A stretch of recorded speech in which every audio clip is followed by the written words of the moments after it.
Las opiniones emitidas en el siguiente programa son de responsabilidad única de sus realizadores. Por esta razón, Colmundo Radio no se hace responsable de las reacciones que éstas generen. El siguiente programa puede contener temas no aptos para menores de edad. Recomendamos que sea escuchado en compañía de un adulto responsable. El gran debate con Adolfo Beck. La polémica, la controversia, el fuego cruzado. Todos los temas, todos los personajes en Colmundo Radio de lunes a viernes de 1 a 2 de la tarde. Escúchenos en Real Audio, www.colmundoradio.com.co.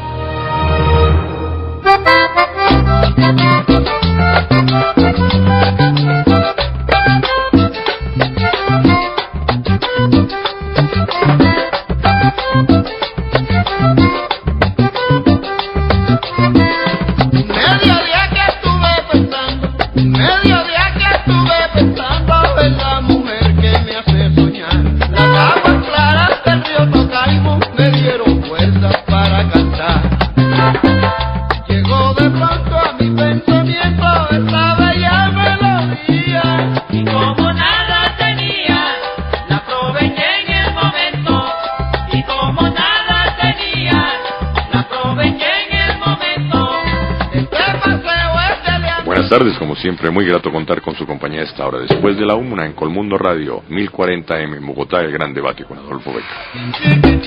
Y bajiticos de melodía. Tiene una nota muy recogida que no parece yo. Antes de presentar el tema del día, un homenaje muy sentido al gran compositor Leandro. Ahora se nos fue. Leandro Díaz. ¿Y yo, por qué? Porque Matilde Lina y Leandro Díaz. El gran compositor Leandro Díaz. Se nos fue Leandro Díaz, gran compositor de la música vallenata. Lina, la diosa coronada, etcétera, etcétera.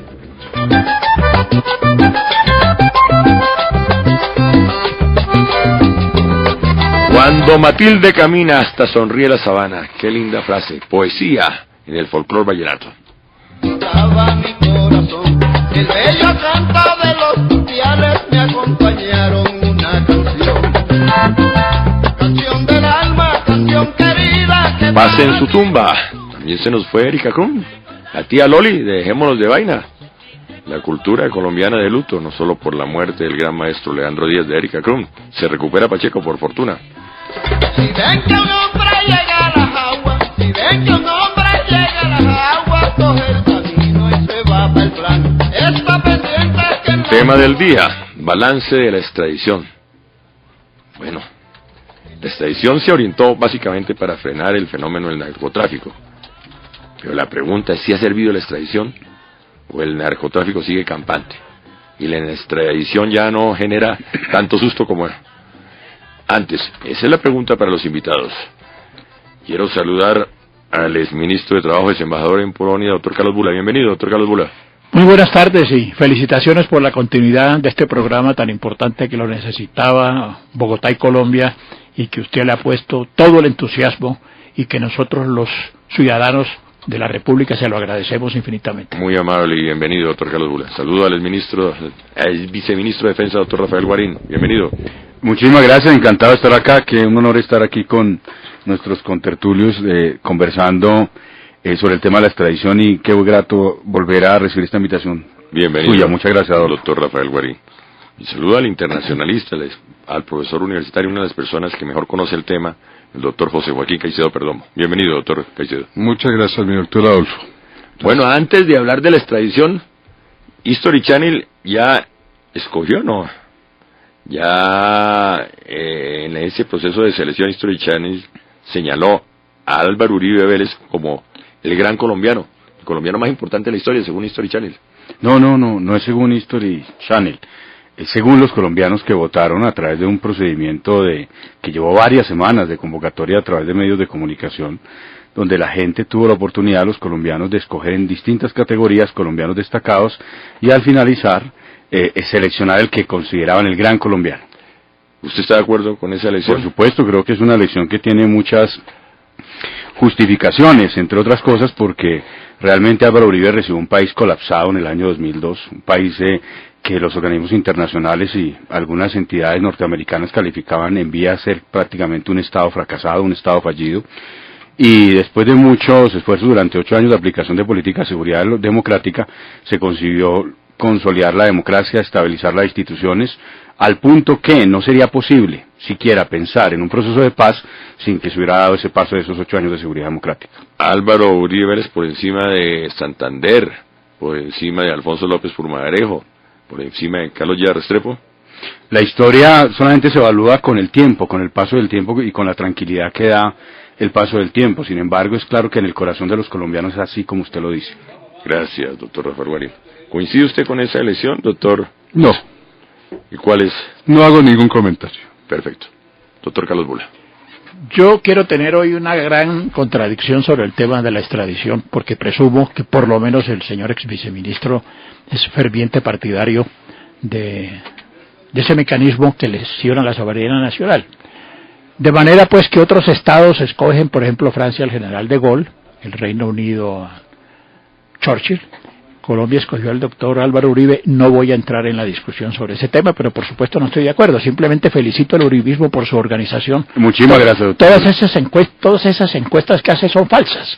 Entonces depende pues de un sistema de organización. Pues él tuvo más organización que los partidarios de Santander. ¿Qué le podemos hacer? No creo eso. Realmente es que las encuestas, todas las encuestas, inclusive las que producen los medios de comunicación afines al presidente Santos y las mismas encuestas de la Casa Nariño, lo que registran es una fuerte adhesión a Álvaro Uribe por parte de la población colombiana. Esa es la realidad, nos guste o no nos guste, es una realidad política hacia la izquierda, y algunos sectores liberales y otros sectores de la población no lo compartan, cosa que yo respeto profundamente. Lo dice un exfuncionario del gobierno Santos, Rafael Guarín, el ministro de Defensa del gobierno, el viceministro de Defensa del gobierno. Claro, Santos. Adolfo, porque si usted ve una nota del periódico El Espectador, fue el único viceministro que le dedicaron 2 páginas. Un medio de comunicación nacional como El Espectador me califican como un escudero del uribismo, y así llegué al ministerio y así lo ejercí como viceministro. ¿Y sigue como escudero del uribismo? Por supuesto. Gracias, doctor Guarín. Vamos al tema, extradición, el balance, doctor Caicedo.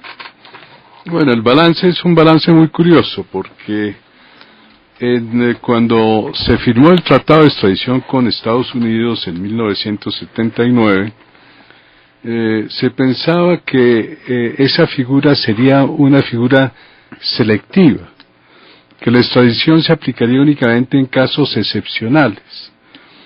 Después de muchos años nos damos cuenta que esta figura es una figura de aplicación masiva. Estamos hablando de 1.400 extraditados. Entonces, en vez de que la extradición se dedicara a grandes delincuentes, vimos, por ejemplo, casos totalmente absurdos como la extradición de la secretaria de un capo, como si la secretaria de un capo tuviera que ver con los pecados de su patrón, y cosas de esas. Entonces, se perdió un poquito lo que se pensaba inicialmente de la extradición. Yo personalmente nunca estuve de acuerdo con la extradición, porque pensaba que era renunciar a nuestra soberanía y demostrar una incapacidad total del gobierno de juzgar a una persona. No olvidemos que la extradición se aplica únicamente para delincuentes comunes. Si no somos capaces de sancionar a delincuentes comunes, ¿qué pasará cuando tengamos problemas verdaderamente de fondo? Ya lo vimos, por ejemplo, en materia internacional, cuando se trata del problema del país o de San Andrés y Providencia, las delimitaciones, fuimos totalmente incapaces de manejar eso. Ahí empezó la degradación total del manejo de la política exterior de Colombia. Entonces, yo personalmente considero que la extradición viola una serie de derechos fundamentales, por ejemplo, el derecho que tiene una persona de ser juzgada por su juez natural, su juez nacional, y no por jueces extranjeros. ¿Cómo es eso que un país decide entregar a sus nacionales a otro país para que lo juzguen?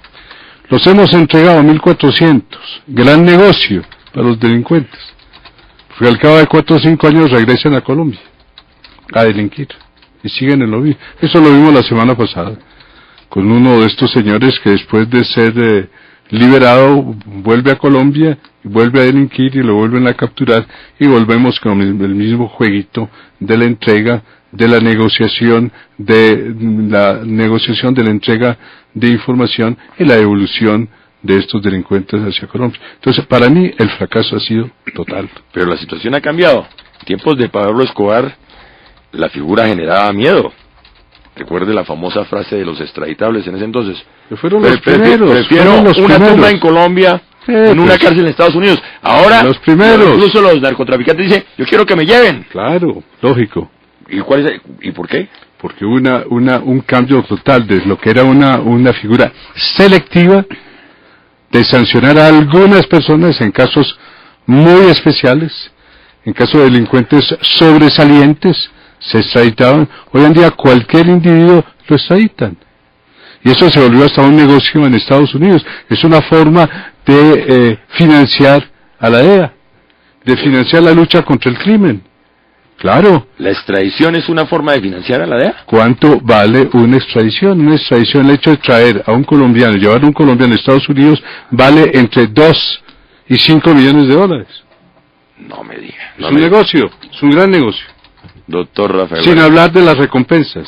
Doctor. A mí me parece que hay que hacer un análisis cuando se habla de extradición con una perspectiva histórica. Es cierto que en la década de los 80 la extradición parecía ser un instrumento importante para combatir el narcotráfico, y así fue presentado, a tal punto que el cartel de Medellín y lo que fue posteriormente los extraditables desarrollaron unas campañas de terrorismo contra los colombianos tremendas para buscar que la extradición se anulara. ¿Recuerdan ustedes el debate de Carlos Lemos Simos, doctor Bulas, embajador, por allá en el año 89, cuando se hundió la reforma constitucional, precisamente porque el narcotráfico, a través de Pablo Escobar y unos parlamentarios, querían incluir la convocatoria a un referendo para que se pronunciara sobre la extradición? Este ha sido un tema central, pero evidentemente la figura cambió. La figura pasó de ser una figura a la cual los narcotraficantes les tenían miedo, a ser una figura que los narcotraficantes buscan porque encuentran que pueden tener un trato mucho más digamos, en un momento dado, benévolo, como lo decía aquí el profesor Caicedo. Eso es cierto, y eso lo que implica es que hay que hacer una revisión juiciosa de la efectividad de la extradición en Colombia. Me parece que es muy grave que Colombia tenga sus instituciones combatiendo tal y como lo hace el narcotráfico a un costo altísimo para la sociedad colombiana, para nuestros policías y militares, al tiempo que una figura como la extradición termina proporcionando una salida para los mismos capos. Ese es el problema que tenemos hoy. Ahora, dije que habría que verlo desde una perspectiva histórica, pero también hay que verlo desde la extradición como instrumento, más allá de los comentarios que acabo de señalar. Y es que, evidentemente, hoy uno de los grandes desafíos para la seguridad internacional radica en el crimen transnacional. Y el crimen transnacional, Adolfo, solamente se puede enfrentar con cooperación transnacional contra ese crimen, que permita perseguirlo de manera eficaz. Y en ese contexto, las figuras de la extradición, como la extradición, son muy importantes.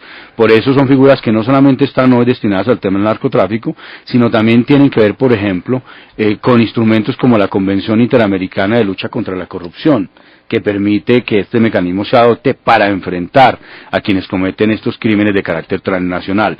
Y aunque la figura no es igual, es diferente a la que está establecida en el Estatuto de Roma, obedecen a un principio común, y es reconocer que cuando una persona comete un crimen en determinadas circunstancias que son completamente diferentes, de acuerdo al Estatuto de Roma, la Corte Penal Internacional y a los comentarios que hemos hecho aquí en casos concretos en este programa, pues evidentemente hay un principio de identidad que se permite que otro tribunal foráneo, externo, pueda conocer de esos delitos y juzgar a colombianos que los han perpetrado. Yo creo que en el mundo de hoy, a pesar que hay que revisar la extradición, profesor Caicedo y el ministro Bula, sí es necesario hacer un gran debate en Colombia sobre la eficacia de la extradición. No puede ser que la extradición se haya convertido en un negocio, que nosotros capturemos a los capos del narcotráfico, los entreguemos a los Estados Unidos, y en los Estados Unidos negocien, entreguen recursos hechos a costa de delinquir en Colombia y de la sangre de los colombianos para pagar bajas penas y devolverse a Colombia. Eso no se puede admitir. Gracias, doctor Guarín. Doctor Carlos Bula. Bueno, hay que partir de la base de que Colombia no es un Estado soberano. Ese ha sido el resultado de un dominio de determinados sectores políticos, sociales, de clases, económicas, durante cerca de 200 años, con algunas interrupciones, que avalaron y respaldaron gobiernos progresistas, pero en general el país es un estado sufragáneo. Se parece más el presidente de la República al gobernador de un protectorado que realmente al presidente de una república soberana. Como instrumentos de dominación hay muchos. Digamos, citemos algunos recientes: el Tratado de Libre Comercio, el TLC, el intento que hubo durante el gobierno del doctor Álvaro Uribe de instalar unas bases militares en el país, ahora los acuerdos con la Organización del Tratado del Atlántico Norte, OTAN. En fin, hay diferentes maneras de ir controlando las decisiones de un país determinado. La injerencia del embajador de los Estados Unidos en Colombia en diferentes aspectos, y no solamente del embajador de los Estados Unidos. Aquí los embajadores intervienen sobre cosas de política interna todos los días. Y cuando yo a veces no estoy de acuerdo, o generalmente no estoy de acuerdo con decisiones de los gobiernos colombianos, pues ante todo yo quiero adoptar una actitud patriótica. Dentro de ese sistema de aplicación de dominación hay un problema muy grave que tiene el país, que es el tema del narcotráfico. Siempre ha existido. Por eso, más que el problema de la extradición, que es un apéndice, el problema grave para el país en la lucha contra el narcotráfico es el sistema del prohibicionismo. Es decir, uno no entiende que pueda hablar contra la extradición si uno está a favor del sistema prohibicionista. El sistema prohibicionista es el que ha destrozado este país en beneficio de los Estados Unidos y de otros países. Ese es un sistema, ese sí que está fracasado universalmente, hasta el punto de que en los mismos Estados Unidos se permiten ahora el lujo de discutir diferentes alternativas al sistema del prohibicionismo, y algunas oficinas del Estado colombiano incluso hacen recomendaciones diferentes al clásico prohibicionismo. Yo no estoy de acuerdo con la legalización, yo estoy de acuerdo con la despenalización, es decir, por un régimen que permita el control del Estado sobre el tema del narcotráfico y sobre el tema de los consumos. Ese es mi posición, la despenalización creciente de las drogas. Dentro de este sistema prohibicionista, entonces la extradición es un instrumento político. El profesor ha hablado del tema jurídico, yo quiero profundizar un poco en el tema político. Es una manera de controlar el narcotráfico. La extradición es un sistema para controlar el narcotráfico en este país. Ustedes han mencionado la cifra de 1.400 extraditados colombianos. ¿Usted conoce la cifra de los extraditados de los Estados Unidos a Colombia? 2 o 3, ni siquiera. Eso es lamentable, eso es verdaderamente. Yo no creo que sean 3. No son 3. Entonces es un sistema para controlar el narcotráfico y para imponerle medidas coercitivas al Estado colombiano después de que el expresidente Nixon del Estados Unidos declaró la guerra contra las drogas, que es una política fracasada ya y reconocida en los propios Estados Unidos. Ahora bien, hay diferentes modalidades de extradición. Una cosa es que un colombiano asesina al presidente de un estado extranjero y regresa al territorio nacional, pues ese colombiano debe ser extraditado, por supuesto, porque el crimen lo cometió en otro estado. Otra es la extradición. La extradición tal y como se ha venido aplicando para el tema del narcotráfico. El tema de la lucha contra el sistema prohibicionista no es un tema exclusivamente de la izquierda, que aquí se nos quiere macartizar, ¿no? Entonces, muchas veces en algunas zonas de la derecha ramplona dicen, entonces es que la izquierda es partidaria del narcotráfico, etcétera. No, eso es mentira. Hay un pensamiento, yo voy a poner ahora que ustedes adivinen de quién es, que dice así: la droga libre sería quizá la ruina para los traficantes. Y es posible que ellos fueran los más interesados en crear comités cívicos para impedir su liberación. ¿De quién es? ¿Quién supone? ¿No? ¿Del Che Guevara o de Fidel Castro o del presidente Chávez? ¿Milton Friedman? No, de Álvaro Gómez Hurtado.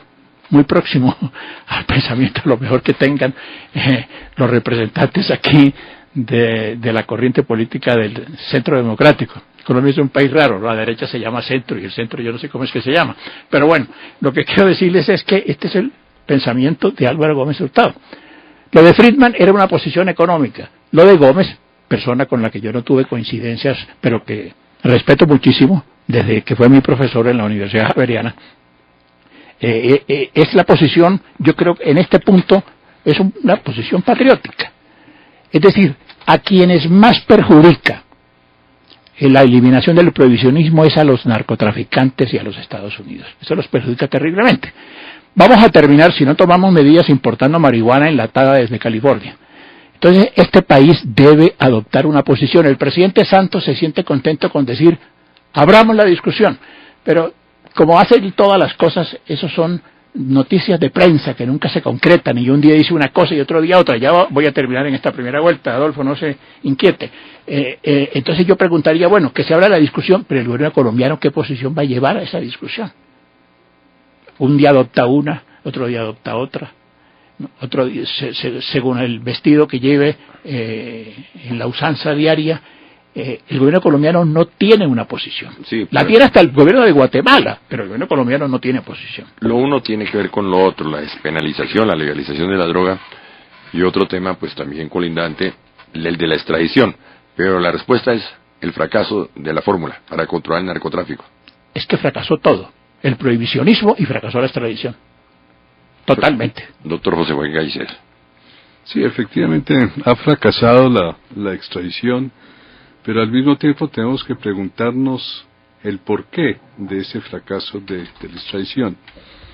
Inicialmente, como lo mencionábamos aquí, la extradición causó una cantidad de reacciones, mucha violencia, muchos muertos, porque la extradición se diseñó inicialmente, por lo menos según el tratado de 1979, porque siempre tuvimos extradición o tratados de extradición, es decir, tenemos más de 40 tratados que permiten la extradición desde un punto de vista bilateral o funciona desde un punto de vista multilateral.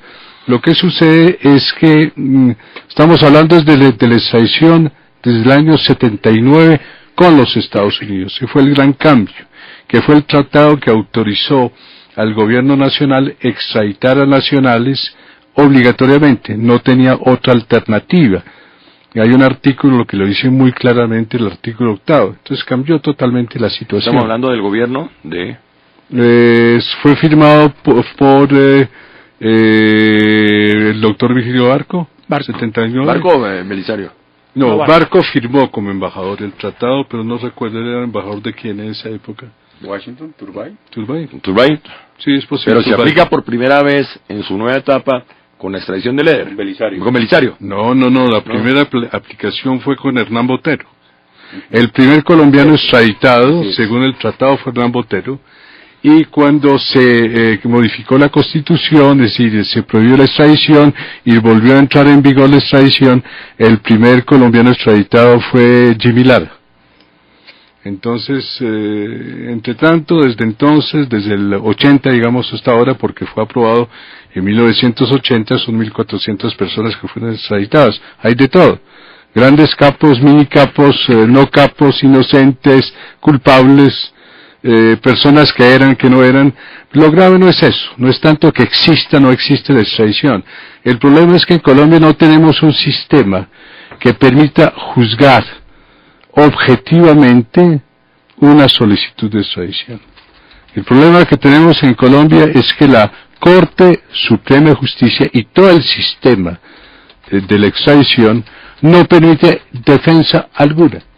Si existiera una posibilidad de defensa, evitar que se confunda una persona con otra, porque muchas de las personas que fueron extraditadas las devuelven al cabo de 6 meses. ¿Por qué? Porque lograron comprobar que no era. La persona que fue extraditada después de 2 años, después de sufrir todos los vejámenes posibles, imaginarse en Colombia, se presenta ante un juez y el juez norteamericano la devuelve. Usted no es. No es un caso, son muchos casos. Esto no estamos hablando de los 3 casos de los norteamericanos que fueron extraditados a Colombia, ni siquiera son 3. Yo creo que fue 1 y medio, 2 de pronto. Uno que era colombo-norteamericano. Entonces, estamos hablando de 40, 50 personas que equivocadamente fueron extraditadas. Porque no hay posibilidad alguna de defensa y la Corte se niega rotundamente a revisar las pruebas presentadas. ¿Los narcotraficantes para el efecto gozan de más garantías en Estados Unidos que en Colombia? Lógico. Lógico, pueden defenderse. ¿Y en Colombia? Aquí no hay nada que hacer. Nada. En materia de extradición no hay nada que hacer. La persona señalada como narcotraficante y solicitada en extradición, la extraditan. ¿Qué dice la Corte?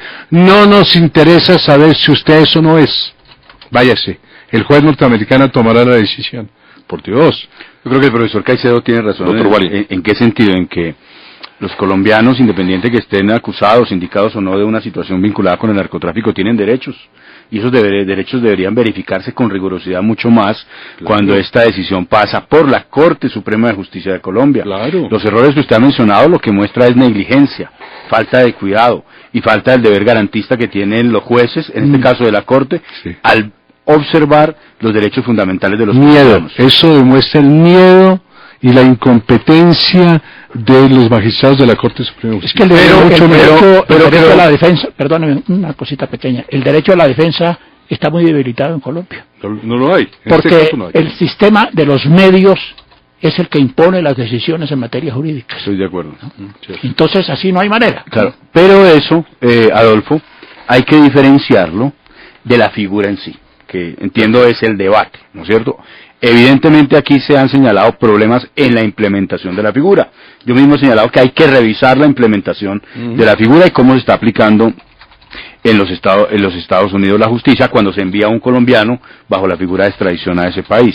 Pero déjenme señalar dos cosas. Yo sí creo que la extradición como figura es importante en la lucha contra el crimen transnacional, porque es un elemento, digamos, central, es la columna vertebral de la cooperación transnacional contra el crimen organizado. La Convención de Palermo, adoptada en 2003 por la Organización de las Naciones Unidas contra el crimen transnacional, precisamente señala unos delitos que requieren necesariamente la cooperación entre los diversos países para enfrentar estas acciones. Hay un libro muy interesante que salió hace unos 4 años, profesor Caicedo, se titula Ilícito, de Moisés Naim, que hace un barrido muy interesante sobre las dimensiones de la criminalidad transnacional hoy en el mundo.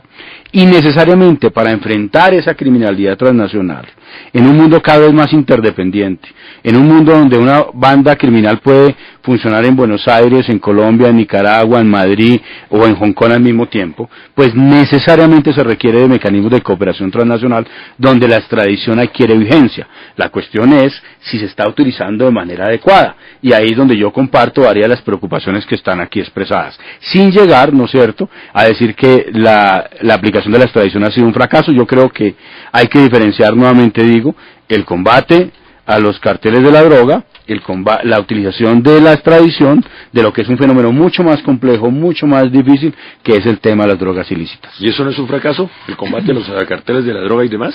Yo lo que creo es que Colombia avanzó mucho en el combate contra la droga, pero en los últimos, sobre todo 2 años, se ha presentado un fenómeno de debilitamiento del combate contra los carteles del narcotráfico.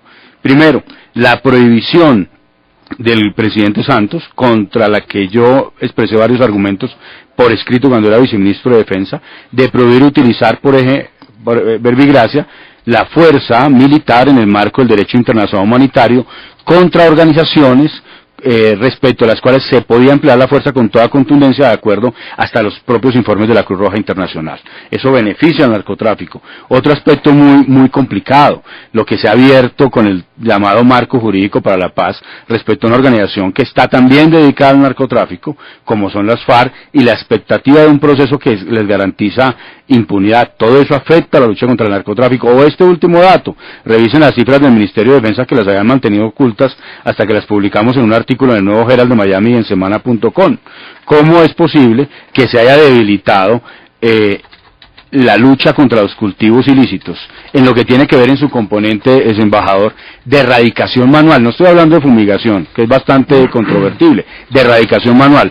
Entre 2011 y 2012 se dejaron de erradicar 21.000 hectáreas de coca. Y a pesar que se han tomado medidas, porque las tomamos desde un principio en 2010-2011, en el último tiempo esas medidas no se aplicaron, y 21.000 hectáreas de coca equivalen, si no recuerdo mal, como a $540 millones para bandas criminales dedicadas al narcotráfico. Entonces, el problema es que aquí se avanza, pero se retrocede, y no ha habido una verdadera estrategia ni voluntad política del Estado colombiano de combatir, a pesar de la retórica, con todos los recursos, de manera organizada y eficiente, el narcotráfico. ¿El cambio es en Colombia o el cambio es en Estados Unidos?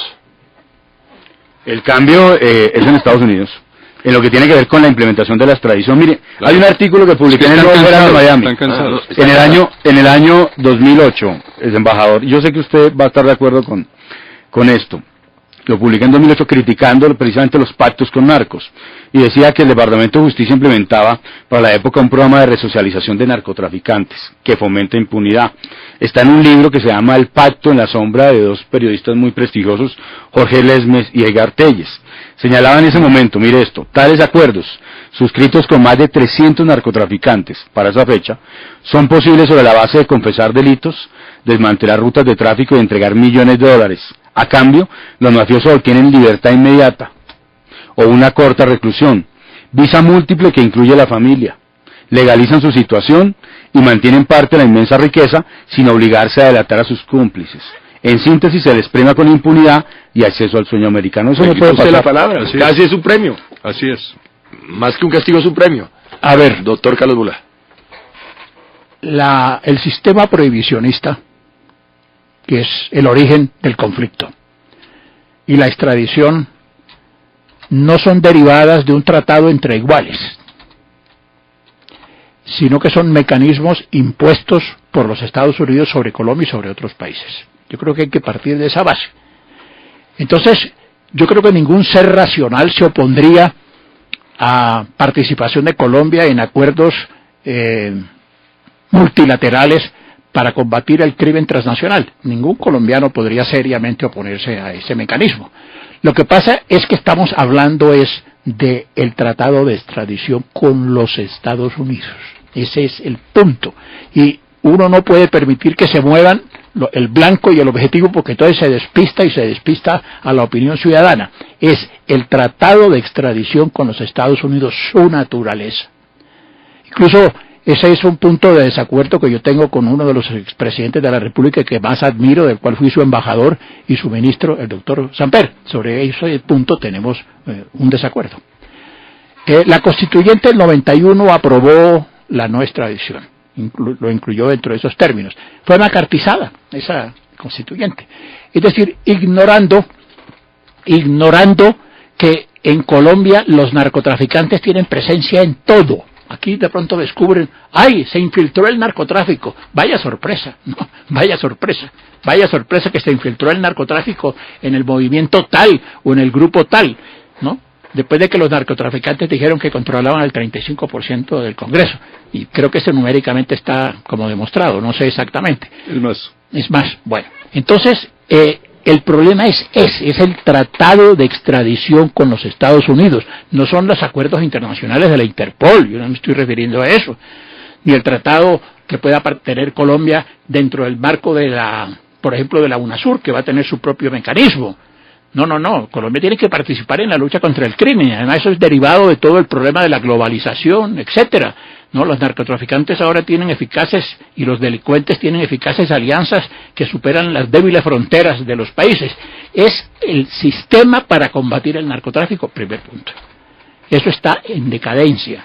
Ese sistema desbarató al país por completo. Ese sistema permitió los crímenes contra la gente más importante de este país, jueces, candidatos presidenciales. A nosotros nos mataron 3 candidatos presidenciales. Los doctores Luis Carlos Galán, Bernardo Jaramillo y Carlos Pizarro fueron asesinados en el marco de la política prohibicionista. Los paramilitares asesinaron al alcalde de Los Robles, ¿no? Que se está cumpliendo pues un nuevo aniversario y que ahora se puso un poquito de moda el tema nuevamente con la presentación de la serie Los Caínes o Los Tres Caínes. Es un país acorralado por la imposición del imperio, que confundió el imperio de la ley con la ley del imperio. Ese es el asunto. Dentro de esos mecanismos del prohibicionismo, uno de los instrumentos de la extradición, los otros son la fumigación, los otros son la presencia policiva, etcétera. Mire, por ejemplo, hoy hay un gravísimo problema en el Catatumbo, gravísimo, y en la zona de Ocaña.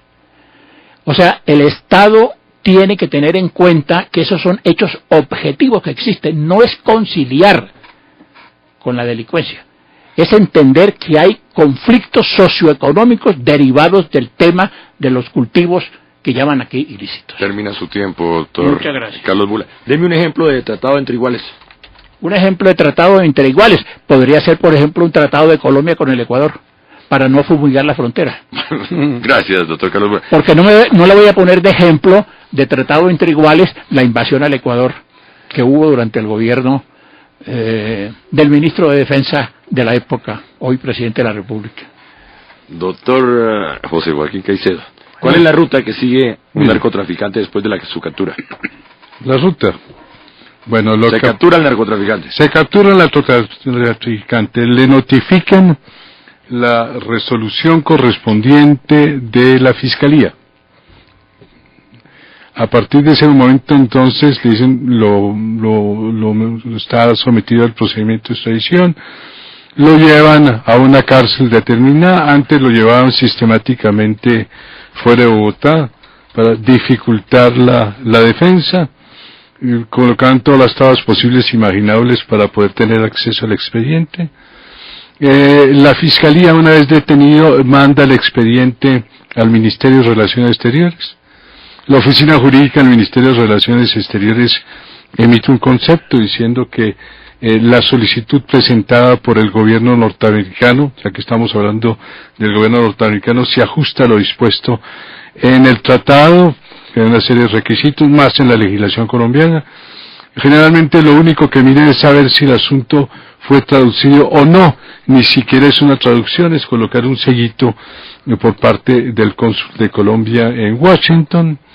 Una vez expedido esa resolución, lo notifican o envían la documentación a la Corte Suprema de Justicia.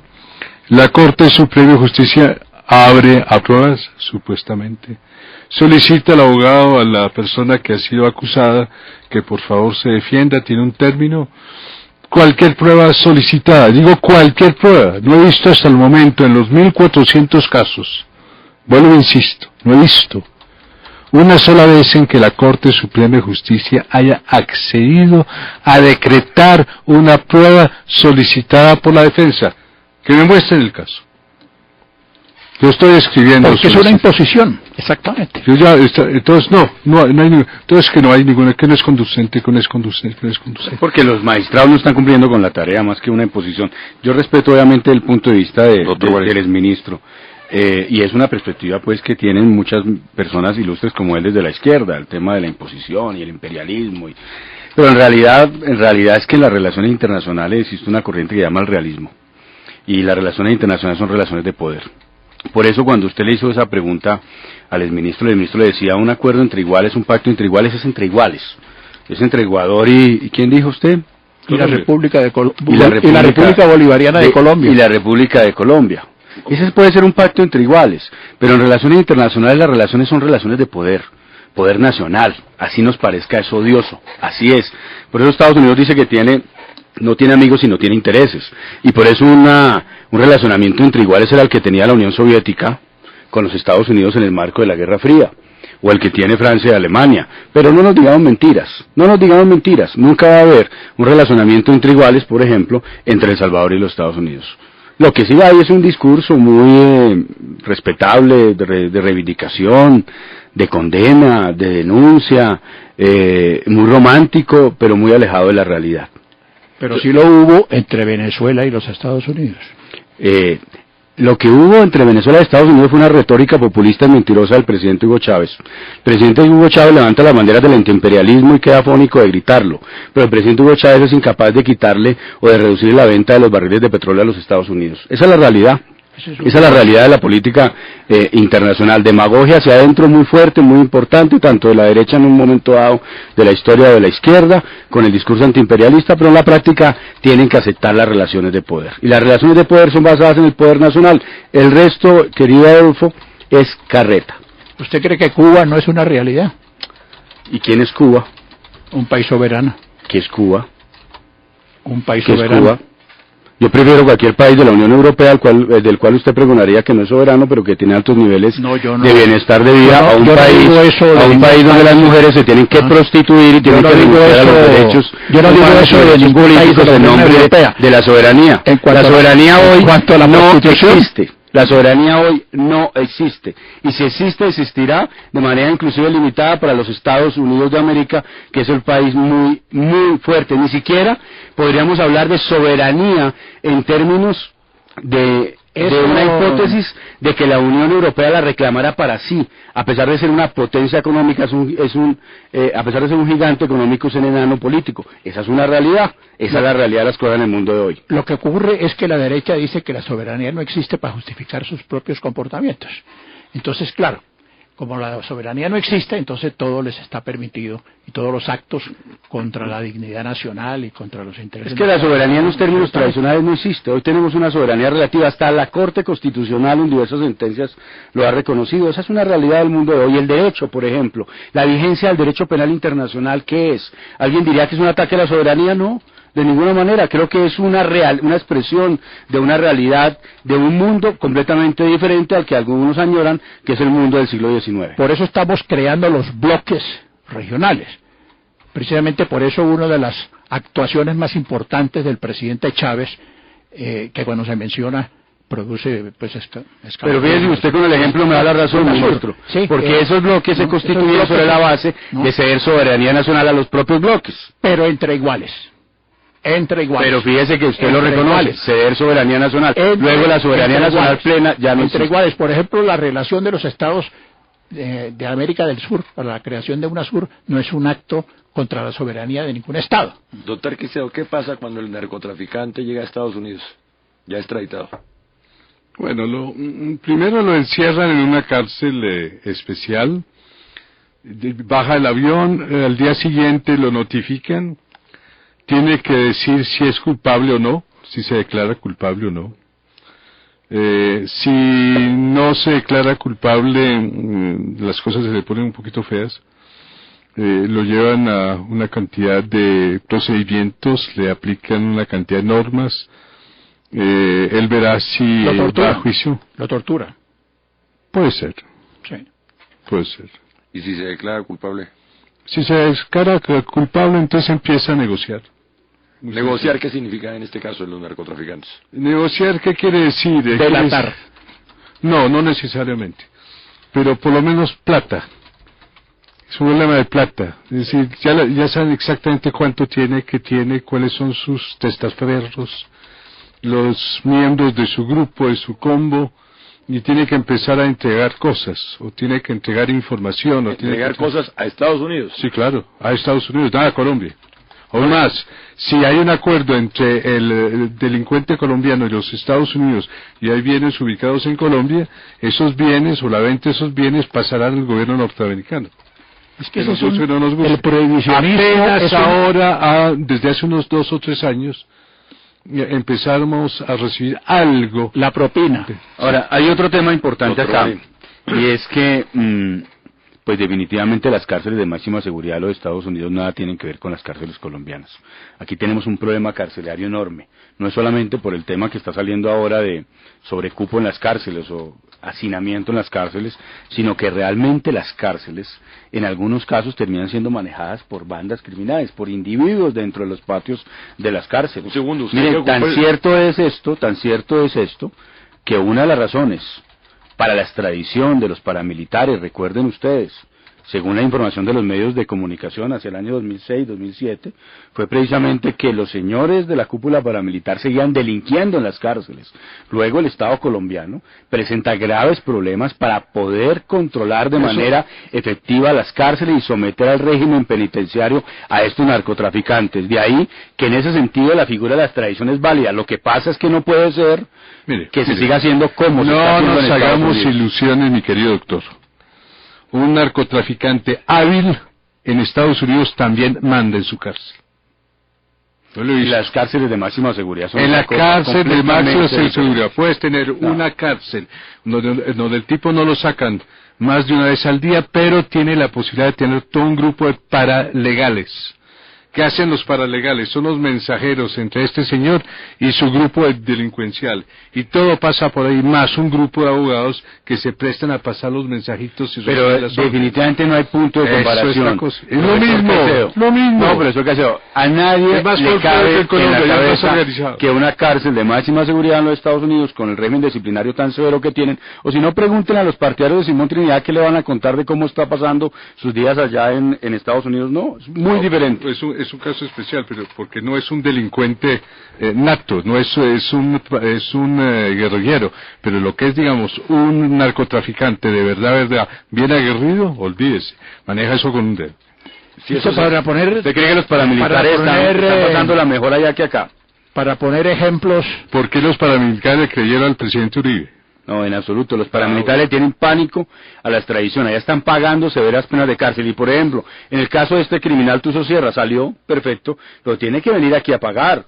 Y yo soy partidario de que esos paramilitares no les apliquen la ley de justicia y paz. A esos señores, ya que los mandaron a Estados Unidos, hay que sacarlos de la ley de justicia y paz. Se les dan más de 8 años de cárcel y les apliquen el Código Penal ordinario. ¿Qué cambió con respecto a los paramilitares? Por lo menos 60 años de cárcel más y le aplican el Código Penal. ¿Qué cambió con respecto a los paramilitares que inicialmente estaban en La Ceja y después lo extraditaron? Primero estaban en Santa Fe de Rally. Estados Unidos están bajo un régimen carcelario muy fuerte, son cárceles de máxima seguridad, son tratados con toda severidad. Aquí un criminal de esos, y fue lo que ocurrió en su momento, termina mandando a las cárceles. Es completamente diferente el fenómeno. Si eso se sabe, ¿por qué no se corrige? Porque ese es el debate que hay que hacer. ¿Qué hay que hacer para reformar el sistema carcelario y a un régimen disciplinario fuerte, y no lo que está pasando en Colombia con las cárceles? Ese es un tema pendiente. Sí, no se corrige, no hay voluntad. Hay que revisar todo lo que tiene que ver con el PEG. Es que las cárceles son nidos de corrupción, de arriba a abajo, de arriba a abajo. Pero en Estados Unidos también. El Estado colombiano en general, no solamente las cárceles, el Estado, las últimas informaciones que han salido en los medios. Y eso no es un fenómeno colombiano. Me van a decir que ocurre en otros países, incluso dominados por sectores de izquierda. Sí, ocurre. Porque el problema del poder es que si no se controla... ocurrió con su partido el Polo Democrático en Bogotá. Si no se controla eficazmente, no solamente... usted está excluyendo a los otros funcionarios de los otros partidos. Todo el mundo también. Bueno, muy el bien. partido de la U que ha cumplido un papel muy activo en esa corrupción en Bogotá también. Perfecto. Y era que todavía el otro no existía. También hubiera caído si hubiera existido. ¿Usted habla del otro, del Centro Democrático? El recién creado. Usted tiene una visión apocalíptica de la vida. Todo le parece malo. Hasta lo que no ha nacido. No. Pues simplemente me puedo adelantar, porque es que si uno tiene principios y conceptos, entonces uno puede prever qué es lo que va a suceder en el futuro. No puede prever, además, porque es que no puede prever eso de personas. Nadie tiene la culpa, a excepción del propio presidente Uribe, que la elección del presidente Santos no le haya funcionado. Eso yo no tengo la culpa, usted tampoco, Adolfo, profesor, usted no tiene la culpa. Ni siquiera usted, señor viceministro. Esa es una responsabilidad de este señor que impuso un candidato, para que usted vea que todas las imposiciones son malas, ¿no? No, todas las imposiciones son terriblemente malas. ¿Quién tiene la culpa de que el señor Santos se haya apartado de los lineamientos que le dejó el presidente Uribe? Le reconozco que el presidente Uribe fue el que eligió al presidente Santos, pero sería injusto decir que esa es la razón. Pero sería absurdo decir que la responsabilidad de que el presidente Santos haya traicionado a Uribe es de Uribe, es de Santos. Fíjese que yo ni siquiera he utilizado ese término tan horrendo, ¿no? Es que es feo, ¿no es cierto? No, es feísimo. Horrible, pero la verdad. Todos los traidores son pésimos, especialmente cuando se traiciona a la patria, eso sí que es horroroso, ¿no? La peor traición es la traición a la patria. Entonces, uno no tiene la culpa de lo que le ocurrió a Santos y a Uribe, y nos están haciendo pagar a todos los colombianos esa situación.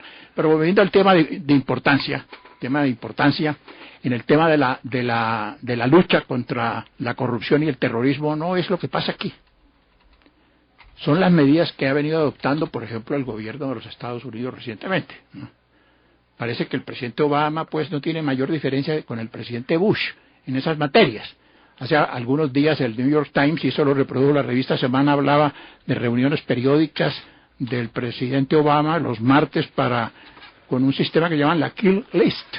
Digamos, entonces, sin juicio previo, pues ordenan la ejecución de diferentes personas en diferentes partes del mundo. Y tenemos el caso de la base de Guantánamo, por ejemplo, ¿no? Que es una aberración jurídica. Pero volviendo al tema que usted gentilmente nos invitó, lo que pasa es que esto es tan grande que uno tiene la tentación de incursionar pues en otros asuntos. lamentar al presidente, con el presidente Uribe, pues lo que le pasó con Santos, es lamentable, ¿no? Es terriblemente lamentable, yo lo lamento mucho, ¿no? No es cierto, se me ve y se me nota en la voz y en la cara. Pero, no, usted tiene cara de felicidad cuando bueno, ese tema. No, como esto no es televisión, como esto no es televisión, tengo que señalar, ya que usted me hace la pregunta, tengo que señalarle a los oyentes. Ahora después en el sistema electrónico me pueden publicar una foto. Pero yo lo que le quiero decir a todos los radioescuchas es esto: mientras no se modifique el prohibicionismo, instituciones como la extradición serán totalmente desfiguradas. Continuarán las fumigaciones, continuarán los crímenes. El caso de este muchacho de la DEA, por ejemplo, asesinada en Bogotá, ¿quién se puede alegrar de un hecho de esos? ¿No? Porque es que aquí hubo en Colombia unas sectas que se ponían felices cuando asesinaban a personas de la otra. No, nosotros no. Nosotros lamentamos todo crimen y lo condenamos, ¿sí? Pero estos casos son casos realmente lamentables para un país como Colombia. Entonces la salida, tenemos 2 minutos, ¿cuál es la salida? Abajo el prohibicionismo. Y abajo la extradición, que es hija ilegítima del prohibicionismo. Doctor Caicedo. Yo soy partidario de mantener la extradición en casos muy limitados. Por ejemplo. Excepcionales. Por ejemplo. Un Pablo Escobar. Ese tipo de delincuentes son los que tenemos que extraditar. Mientras tanto, extraditar 1.400 personas, los mini traficantes, es un absurdo. Si ni siquiera somos capaces de sancionar y de condenar a un mini delincuente.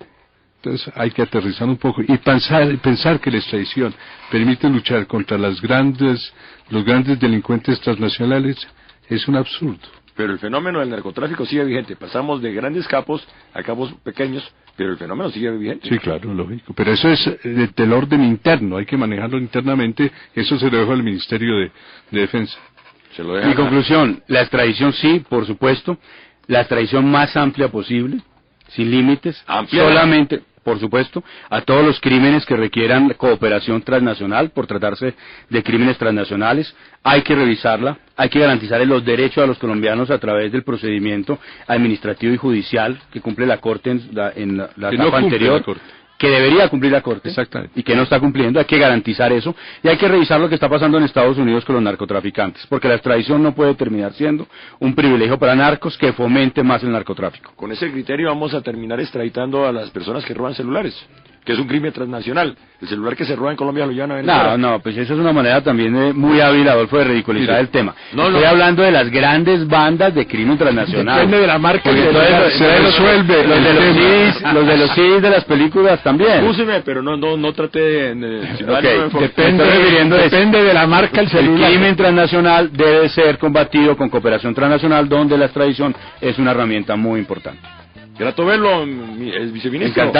Encantado de estar con el exministro Carlos Bula. Aprendamos que... Estoy muy feliz por el gran colombiano. Muchas gracias por las felicitaciones. Usted le envió un mensaje de felicitación. Yo hubiera preferido no se lo voy a transmitir fielmente. Muchas gracias. Yo hubiera preferido al general Antonio Nariño, pero vea, la lección fundamental es que tenemos que vivir todos en este país. Entonces hay 2 clases de acuerdos. Uno para gobernar juntos, ese no es con ustedes, pero para vivir juntos sí. Gracias, doctor Carlos Bula. Frase final, doctor Caicedo. Yo creo que todo este problema de extradición se puede resolver el día que un gran personaje o un gran colombiano sea solicitado en extradición. Bueno, la palabra gran colombiano no se puede solicitar. No, porque se confunde.